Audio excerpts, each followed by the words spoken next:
Hello friend, आज फिर आपका स्वागत करती हूँ आपके अपने यूट्यूब चैनल पर। तो आज का हमारा विषय है मुंशी प्रेमचंद का जीवन परिचय। जैसा कि आप लोग मुंशी प्रेमचंद की जीवनी से भलीभांति परिचित होंगे। मुंशी प्रेमचंद को उपन्यास का सम्राट, कलम का सिपाही, एक प्रसिद्ध कहानीकार इत्यादि अनेक नामों से जाना जाता है। तो आज हम मुंशी प्रेमचंद के जीवन के कुछ तथ्यों के बारे में अवलोकन करेंगे। मुंशी प्रेमचंद का जन्म 31 जुलाई 1880 को यूपी के वाराणसी से लगभग 6 किलोमीटर दूर लम्हई गांव में हुआ। आपका असली नाम धनपत राय था।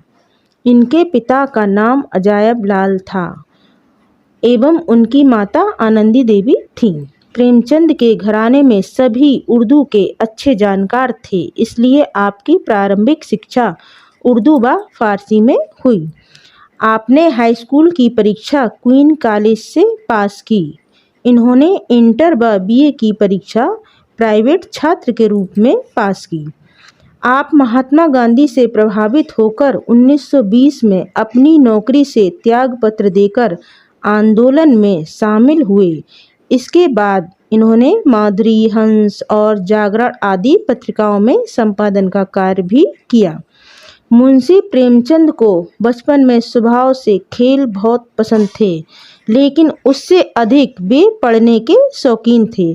आपने 12-13 वर्ष की आयु में उस जमाने के मशहूर लेखकों की कृतियों को पढ़ डाला था, जिसमें हिंदी, उर्दू व अंग्रेजी सब शामिल है। आपने लेखन की शुरुआत उर्दू से की और धनपत राय के बजाय नवाब राय के नाम से लिखना चालू किया। प्रेमचंद जी की 17 वर्ष की आयु में 1907 में प्रथम कहानी पत्रिका जमाना में प्रकाशित हुई।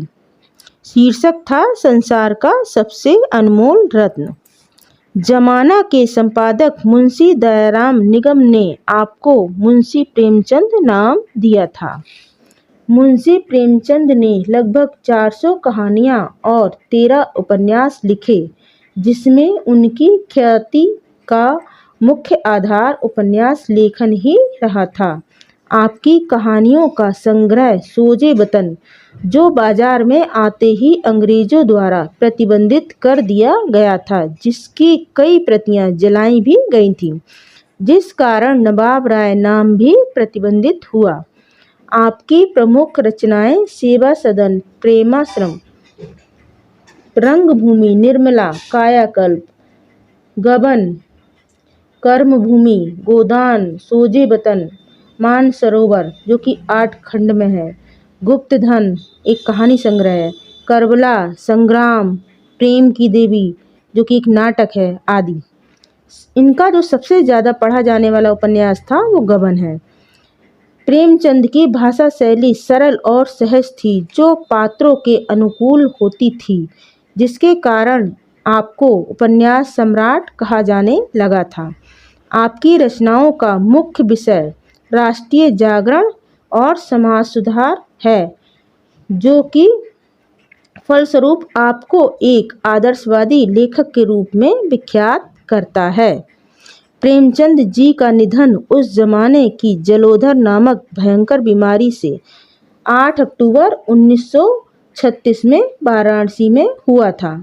आपका संपूर्ण जीवन अभाव, गरीबी और तंगी से जूझने वाला रहा, लेकिन आप अपनी कलम से साहित्य का अनमोल खजाना देकर हमारे दिलों में सदा सदा अमर रहेंगे।